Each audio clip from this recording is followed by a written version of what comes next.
Then Dory did second time with me, so she gave also instructions, all as you did. And then on some moment, so it was her instruction, but I went, I did this commando.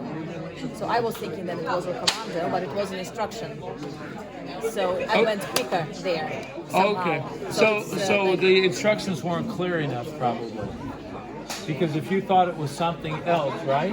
Then maybe she didn't understand the instructions.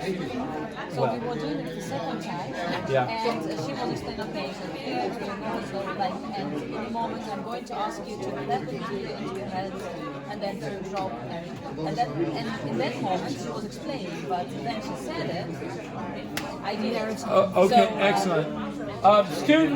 Students. Okay, this is kind of important. I would like you to orchestrate it this way.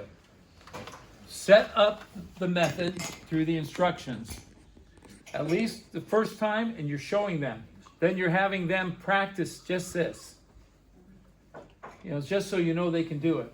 And then you say, okay, so we're going to begin. I want you to hold your hands out like this. On the count of 3, we'll begin.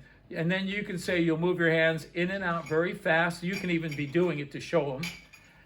And when you say clap, they'll clap their hands. When you say drop, their eyes will close. Or you can say, when I say clap, your eyes will close. When I say drop, your hands will drop down, and you'll relax receptive into hypnosis. And then when they're doing it, don't repeat the instructions again, because it could throw them off.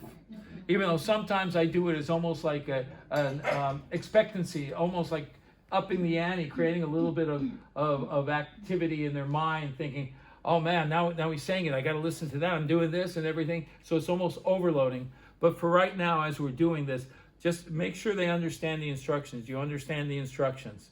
Okay, and all we want to do is have them practice that first. And you can say, okay, excellent. So in a moment, I have you hold your hands out like this, and we're repeating it again. You move your hands in and out, looking right in between their hands. Don't look at me, you'll look in between your hands. When I say clap, you'll close your eyes and drop, your hands will drop down. And when you do it, do them both very quickly. Clap, drop.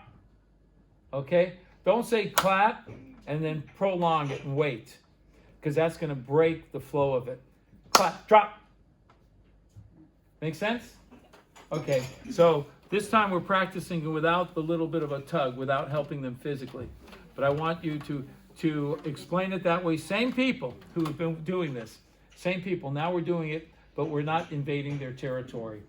Clap, drop. So remember, both of those are strong words. Clap, drop. Okay,